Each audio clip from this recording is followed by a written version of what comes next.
ఈరోజు బాన్స్వాడ నియోజకవర్గంలో బాన్స్వాడ టౌన్లో పెద్ద ఎత్తున మైనారిటీ సోదరులు కాంగ్రెస్ పార్టీ ఇన్ఛార్జ్ ఏనుగుల రవీందర్ రెడ్డి గారి సమక్షంలో బీఆర్ఎస్ను వీడి కాంగ్రెస్ పార్టీలో చేరడం జరిగింది.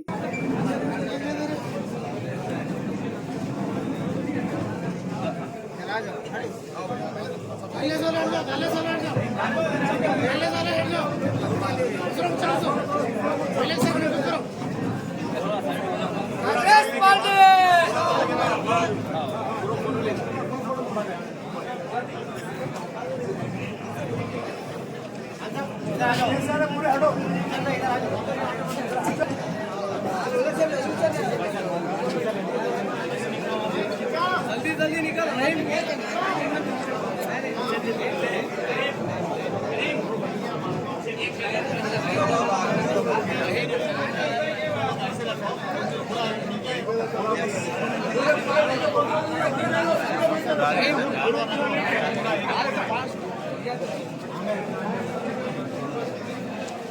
हाय चिकड़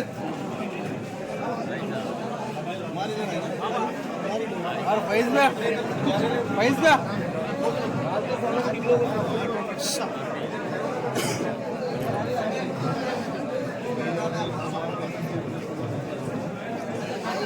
लाइन में आ जाओ.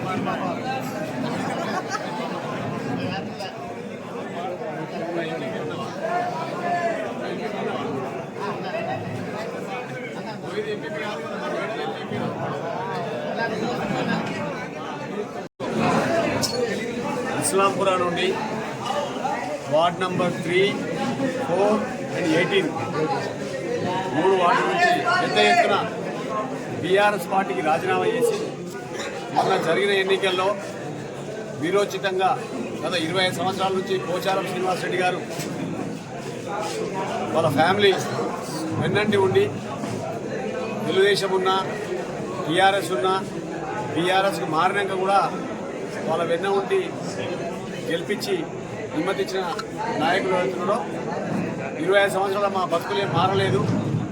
ఇవాళ కాంగ్రెస్ పార్టీ అధికారంలో వచ్చింది. ఖచ్చితంగా కాంగ్రెస్ పార్టీతోనే మా బతుకులు మారతాయని చెప్పి ఇవాళ వీళ్ళందరూ రావడం, వాళ్ళందరికీ శిరస్సు వంచి వందనాలు తెలియజేస్తా ఉన్నాను. డెఫినెట్గా మీరు రావడం వల్ల బాన్స్వాడలో కాంగ్రెస్ పార్టీకి ఒక కొత్త ఊపు, ఒక కొత్త జోష్ వస్తుంది ఖచ్చితంగా. దాంతో ఇలా 3 వార్డుల మీద ఇంపాక్ట్ పడుతుంది. రేపు ఖచ్చితంగా 3 కౌన్సిలర్లు మేము గెలిచినట్టే ఖచ్చితంగా గెలిచినట్టు చేసుకుంటాం.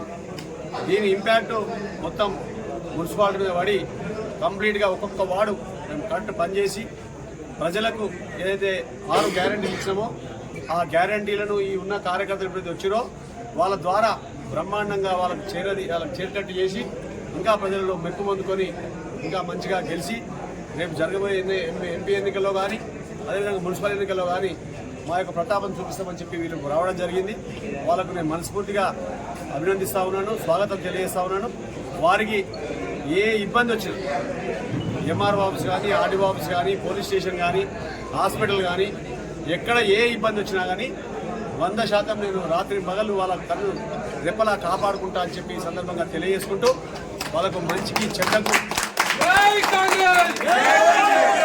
అన్నిటికీ వాళ్ళకు అండగా ఉంటూ వాళ్ళను ఒక చక్కగా మంచి ప్రజలకు కూడా మంచి చక్కటి పాలన ఇచ్చేటట్టు మేమందరం కలిసి పనిచేసి సేవ చేసి ప్రజలకు గొప్ప కాంగ్రెస్ పార్టీ చాలా మంచి కార్యక్రమాలు చేస్తుంది, కార్యకర్తలు మంచిగా తయారు చేసుకుంది అని చెప్పి మెసేజ్ ఇచ్చేటట్టుకు ప్రయత్నం చేసుకుంటామని చెప్పి తెలియజేసుకుంటూ ఈరోజు వచ్చిన నాయకులకు అందరికీ మరొకసారి ప్రత్యేకంగా ధన్యవాదాలు, కృతజ్ఞతలు తెలియజేస్తూ సెలవు తీసుకుంటాం.